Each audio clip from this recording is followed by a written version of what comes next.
Good afternoon, everyone. I don't know why we came up with the title Jerry Macguire Rehab because the topic is not about being a sports agent, but welcome to SEICon. I hope you're getting a lot out of the event. I'm Michael Veely. I'm the founding director and chair of the Department of Sport Management in the Falk College at Syracuse. And I'm really pleased, privileged, and honored to have three of our graduates with us today, all of our programs. So they're going to represent a league, a team, and an agency. And we're going to talk about how the past, the present, and the future of sports in terms of affecting leagues, teams, and marketing agencies is going to be going forward. So, if you remember the Jerry Maguire movie, probably the iconic line was, "Show me the money." Probably if you fast forward to 2024, it's now "Show me the crypto." So we're going to kind of talk a little bit about their rules and then talk about how they got here, where we're headed, and so forth. So I'm pleased to have with us Julie Friedman, graduate of 2008, our very first class at Syracuse. She is the Director of Partner Services and Hospitality for Global Partnerships for the NBA. Next to Julie is Jesse Abrams. Jesse is a 2013 graduate of the Orange. He is the Global Partnerships Director for Harris Blitzer Sports and Entertainment. And last but not least, we have Alyssa Wood, who is the Senior Director of Consulting for MKTG Sports and Entertainment. So I'm going to just start with you, Julie, and we'll go across to just talk about your current role in your various positions, and then we'll go from there. Good. Hi, everybody. I have been working at the NBA for 14 years, which seems like a very long time at this point. It's gone by very quickly. Like Michael said, I'm Director of Partner Services and Hospitality in the Global Partnerships Group. I manage all of our hospitality benefits across all of our partners contractually, across our merchandising partners, our marketing partners, our content distribution partners.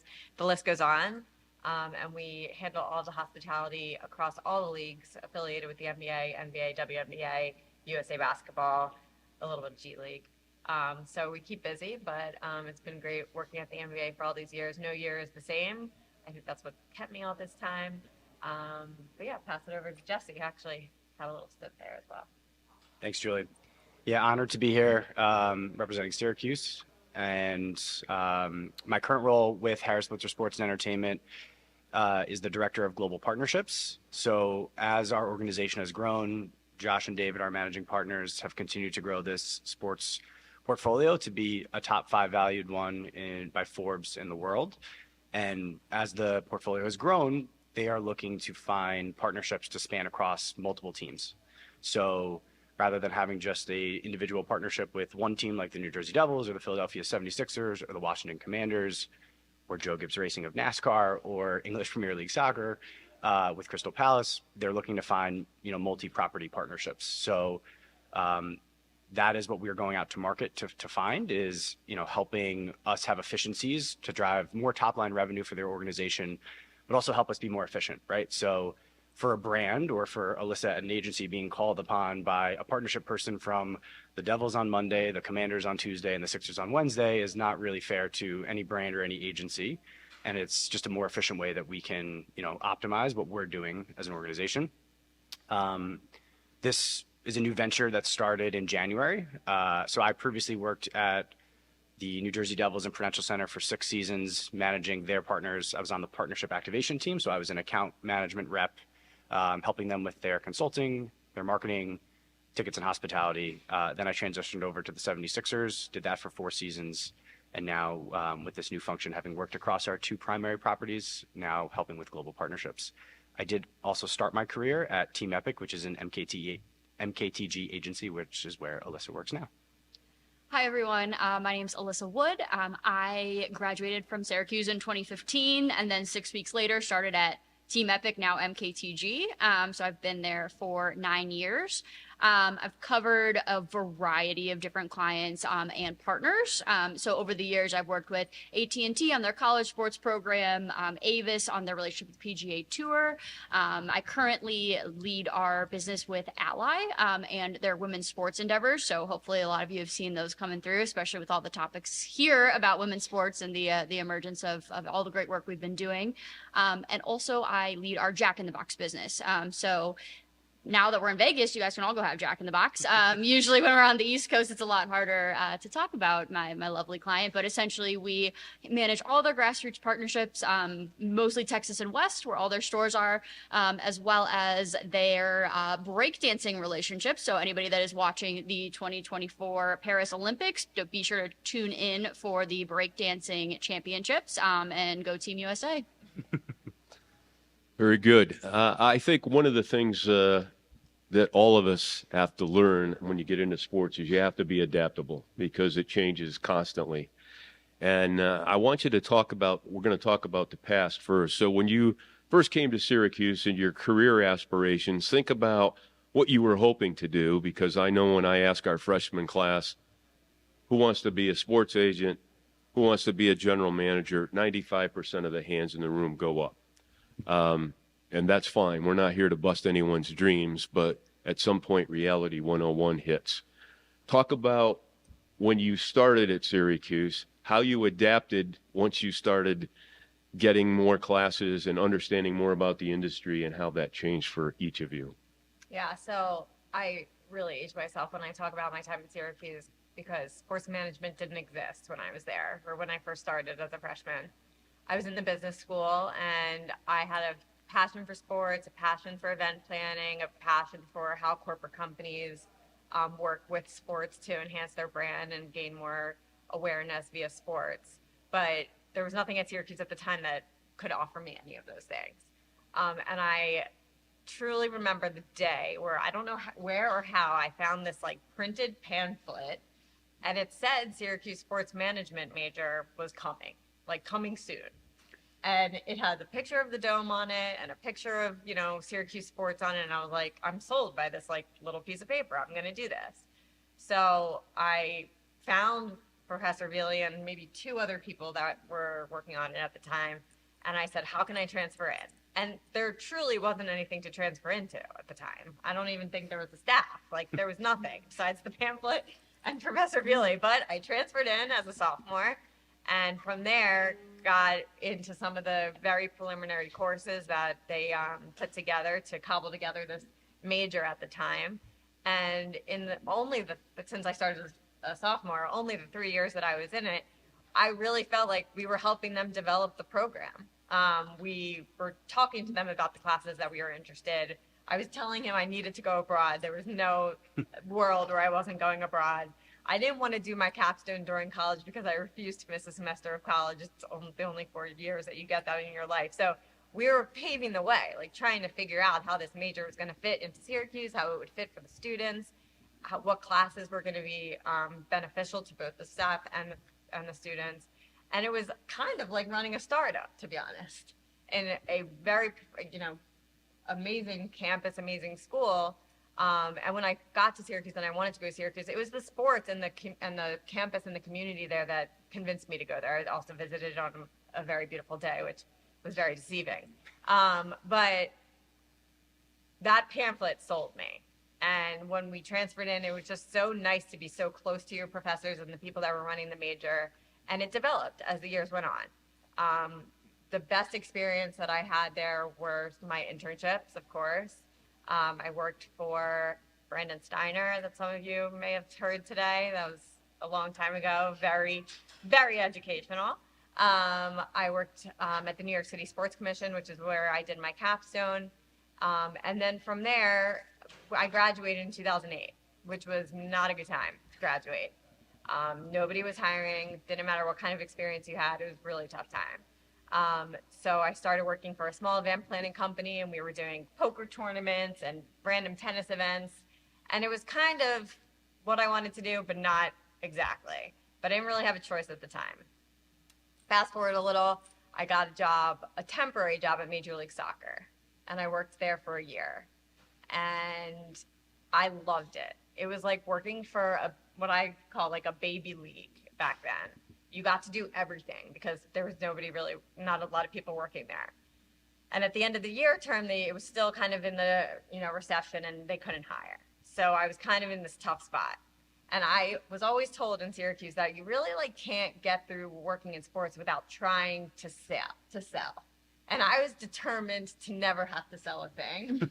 And it didn't happen. I had to go and work at this sports marketing agency where I got a little experience on selling some really crazy small properties like bowling. I went to the Bassmaster Classic in Alabama, like really crazy little kind of smaller sports properties, but the best experience. And from there, I didn't want to sell anymore. So I remember actually emailing David Salinger, who's still at Syracuse. And my graduating class was so small, and only a few of us really stayed in sports. And at the time, I was desperate to do something bigger and do something that I really wanted.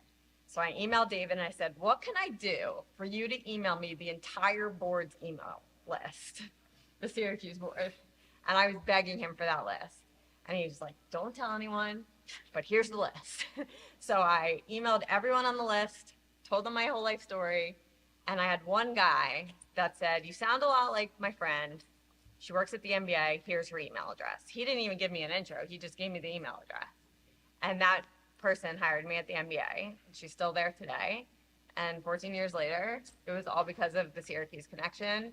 And back then, it was still not even a developed, sports management program that it was today. So I encourage everyone to use all of the Syracuse resources that you possibly can, because you never know who's going to help you or throw you, a bone to get you to where you want to be. So a couple great life lessons. First of all, you graduate in '08, so that was the Great Recession. America, the economy had just tanked. And sports wasn't shut down like it was in COVID, but it was the first time that there was a dire situation in the United States for you younger people here. Banks were collapsing. The auto industry had to get bailed out by the federal government. Certainly this was not a time that sports leagues and teams were hiring people. And so you had to go through this. You got knocked down, you picked yourself up, you persevered, and it led you to the NBA. Yeah, two quick things before I pass to Jesse. The job I got when I got to the NBA was not the job I wanted. I just took it because I wanted to get in the door. It was an assistant role. I'm not cut out to be an assistant. I think I was the worst assistant that there ever was. But when I had that job for 9 months, it was like corporate league boot camp. I learned more in that 9 months than I learned in my entire time at Syracuse. It was a really intense time.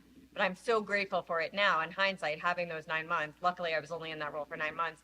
And the job that came open was the exact job that I wanted. This woman was retiring, and it was exactly what I wanted to do. It was hospitality for corporate sponsors of the NBA. So marrying the business side with the event side and really understanding the business of corporate sponsorship along with event planning and hospitality. And it's very unique to the NBA. We're the only league that has this niche group that sits in the business unit in the revenue generating department of global partnerships that manages events and hospitality. We do not sit in the events department, which is a totally different department. So really wearing both hats on the business side and on the hospitality side. And I have to point out, my group is all women. I've only ever worked for women. My team is all women.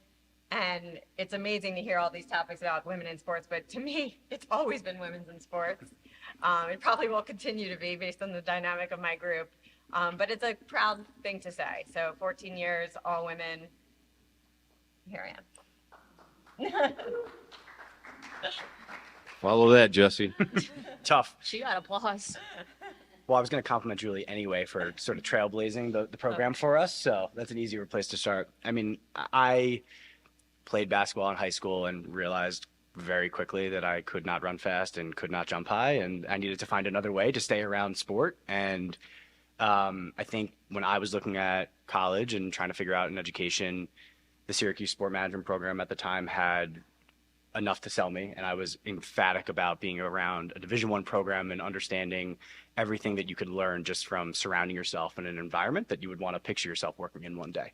And I think, to your point earlier, I didn't know what that meant. I didn't know all the jobs that were available in the industry when you first get there, and frankly, the coursework and the curriculum really helped to expose you to that. I mean, I'm not going to play favorites because a number of my professors are in the room today, but each of you demonstrated real life, industry experience that was critical to helping you decide what you liked, what you thought you would be good at, and maybe this isn't the path for me, but I'm getting exposed to a part of the industry that I didn't even know was there. And I think that helped me to sort of uncover all of these other roles and responsibilities within an ever evolving industry. I know we talked about the sport management charity auction just from like an event experience, like from that perspective, like going to games as a fan, you start to look at things in a little bit of a different lens. You're starting to see sponsored logos on the digital boards. You're seeing concessions partners. You're seeing events and other sort of shoulder programming that are happening at games and events that you want to go to. And I think all of those experiences really helped shape what I thought my goals were when I first got there, which was, of course, like having a great college experience and finding a job in this industry that I coveted, but figuring out which path I wanted to take. I also think the way that the staff continued to grow and bring in professors that were really well connected within the industry also helped to, help you land first internships like my NBA internship and my capstone in Madison Square Garden that continued to give me experiences in events, which was really something that I knew I wanted to do. I didn't know what kind of events. I was in a community relations role at Madison Square Garden, and then I was there actually during the NHL lockout, so I didn't get as much event experience as I was anticipating getting. But it was just really helpful to use that time in those really pivotal years when you're a sponge and you're learning more to get real life experience. There are two that I want to highlight that I think really helped pave the way for my career. The first was a class that I took where we had to come up with sort of like a mystery thesis project about something you would think you would want to do in the industry one day. And I love food and drink, so I came up with, I'm going to try to create a concessions and pouring rights partnership at a TBD venue. So spent my coursework doing that, ended up presenting it at the end of the semester. And, again, fast forward to where I was in my career. At the New Jersey Devils and Prudential Center, I helped to lead our Pepsi partnership at the venue and saw them through 2 pouring rights renewals and contract negotiations and helping them with some of their marketing and consulting. And I just remember thinking back, like, it's crazy that I actually worked on something like this before I even got to the industry and really even understood the dynamics of what it was. So even just having that foundational knowledge, I think was really remarkable. And then the second one, which will be a great transition to Alyssa again, is my senior year. I was very fortunate that we had a project where we were doing a research project analyzing AT&T sponsorship around Final Four. I mean, what better group of students to be able to do that than Syracuse basketball fans and sport management students? Opportunistically, Syracuse actually made the Final Four that year, and I convinced my parents that I needed to go. I needed to go as a fan, I needed to go to see it, and I needed to go because this agency that I had been working with all semester was going to be there.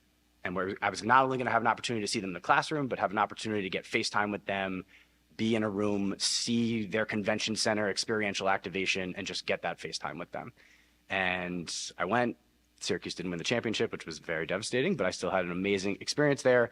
And, now I was having the opportunity for these agency executives to see me not just in the classroom, not just presenting my findings as a student, but as someone who was hungry and wanted a role within the industry.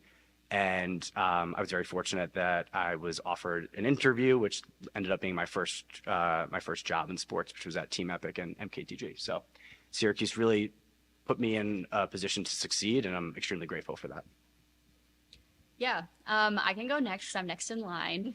I think these are a lot of great points that were made. I think, for me coming in, I was a young woman from rural Ohio who just wanted to work in sports. So I'm like, okay, who does that? Broadcasters. So I think, what drove me to Syracuse was the idea of going into communications. When I got there, sat through some presentations, when you're 17 and everyone's trying to tell you how to figure out the rest of your life. And I was like, you know what? I don't think this is for me, but luckily someone had directed me over to meet with Professor Veely to talk through what sport management was. And I had no idea what that was at the time. This was 10, where it was still a pretty emerging piece. And, you know, at that point when I was trying to tell people like, oh, I'm going to school for sport management, they're like, that doesn't sound real. I'm like, no, it is. And the tuition's pretty expensive, so I can tell you it's really good though. So for me, I kind of came in with a much more open mind than I think, you know, I want to be a GM, I want to be an agent. For me, I just kind of wanted to figure out what I could do. And I think there was just such this great legacy that I was sold on coming in, which was people like Julie, you know, making it into the NBA and doing all these cool things and just being exposed to that. So for me, you know, I took advantage of opportunities that I had. And I think for me, the biggest piece and where I am now was my capstone. I was actually the first intern that Allstate took. It was Pam Hollander from the Senior Advisory Board that had opened up a position and was allowing somebody to come in. And I was like, that's for me. Actually, it was really, really stressful and it took a long time to get there, but it was really fun and amazing. But I did end up going to the Final Four that year. So another Final Four story. That's kind of fun.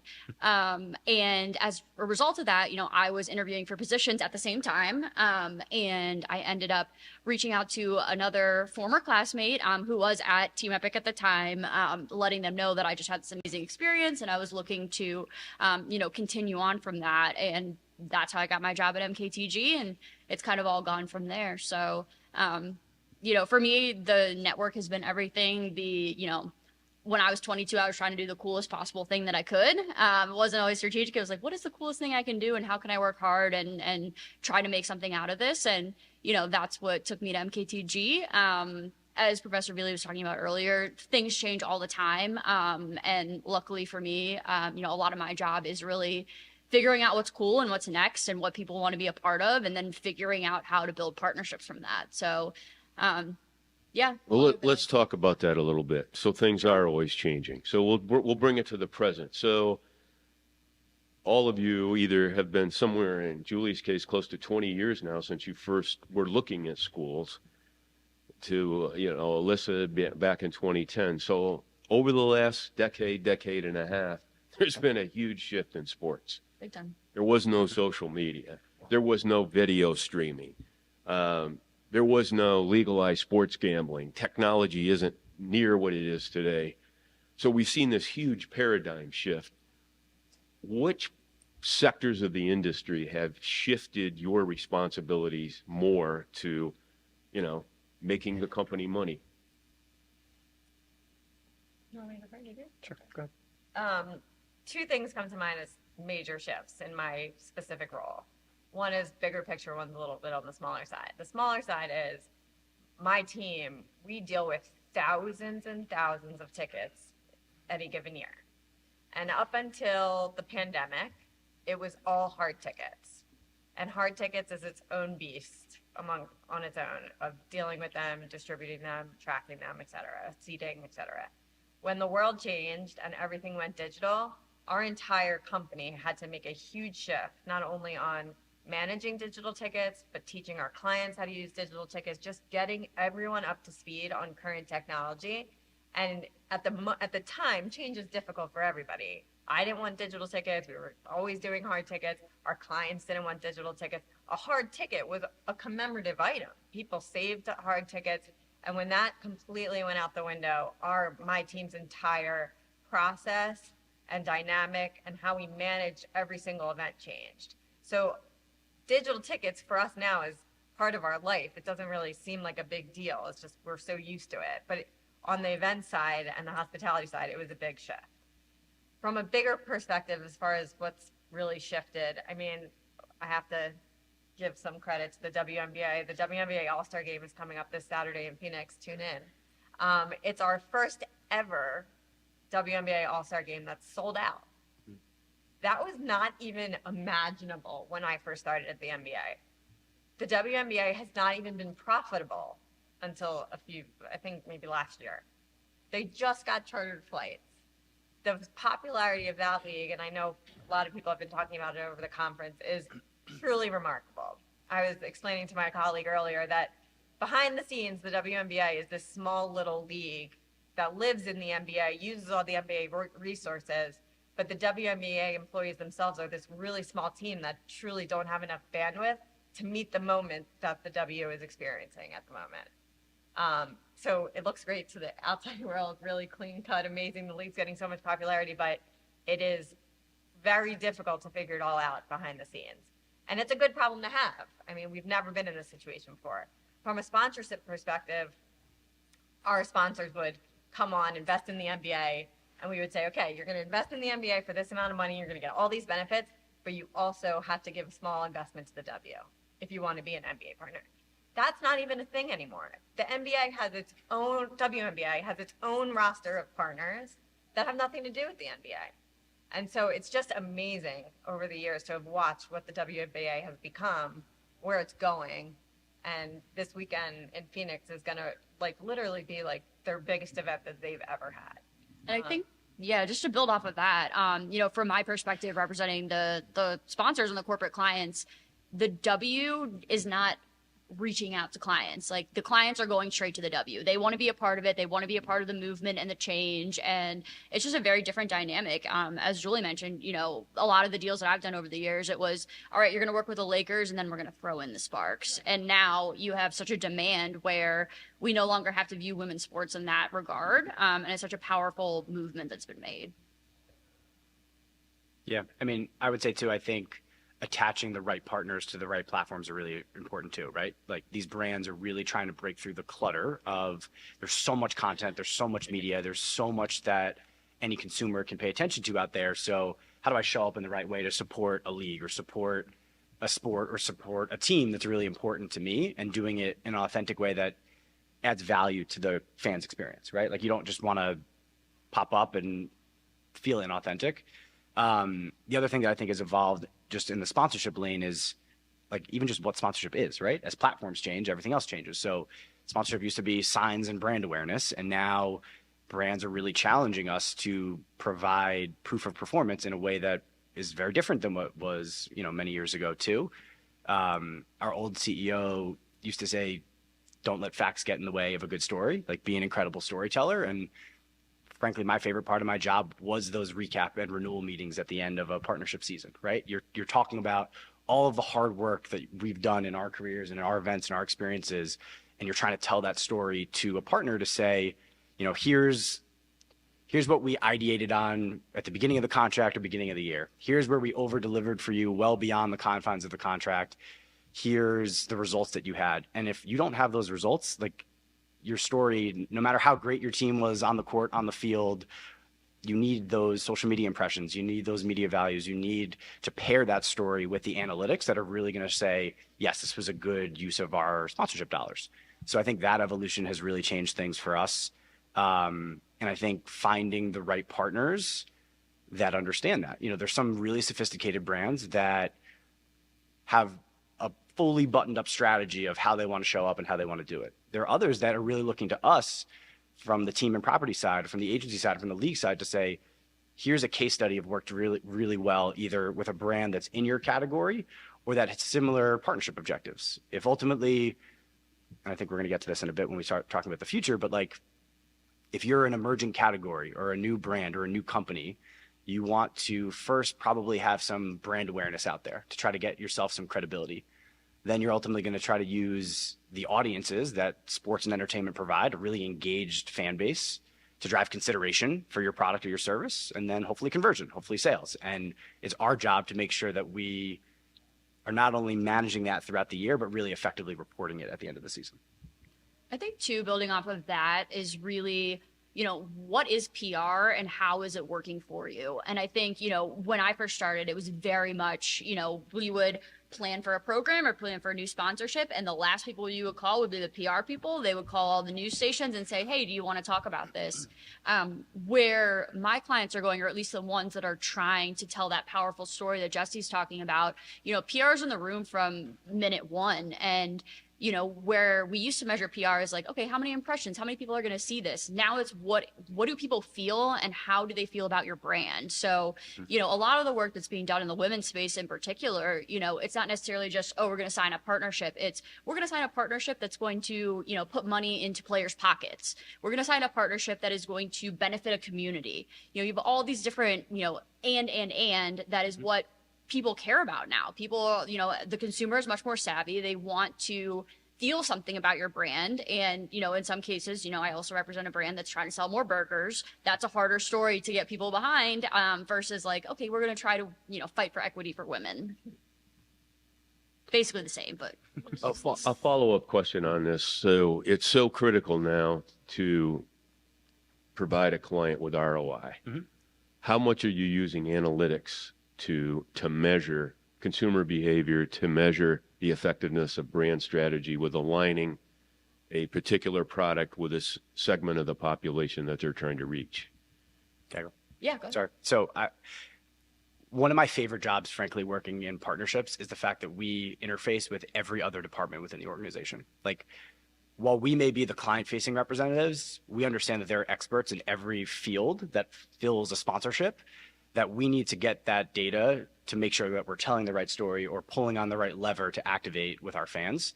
So, when I was managing a team of account reps that were doing their recaps, most of the time those recaps were coming back and it was literally just reporting assets. Here's your photo of your signage. Here's your photo example or screenshot of a social media campaign that you had. Here's your content, here's your community program, whatever it is. Like, that was a great template to have just to get a reaction to. But what I would then do is review all of that and say, okay, well, there's two approaches we can have here, right? We can tell the story of what were the partnership objectives that the client outlined for us at the beginning of the year. So we can say to them, hey, I wanted brand awareness. So we can make sure that we put those impressions into the recap to report that back to them. Or they can say, hey, we wanted app downloads as part of the social media campaign that we ran. So we better make sure that we have that data in there. And then to your question, like, our digital marketing team has become such an incredible resource for us because Ticketmaster or one of our ticketing partners is going to pull a different lever to help sell individual game tickets than they would group tickets, or when Joel Embiid scores 70 points in a game and we're now trying to do a ticket giveaway around that and try to target people that would be interested in that kind of content. So having like the customer segments from some of these other departments within the organization, I think is so important for us to make any decisions. Like, we want to serve the right ads, likely attach a partner to it in the right way to really inform anything that we do in the sponsorship space.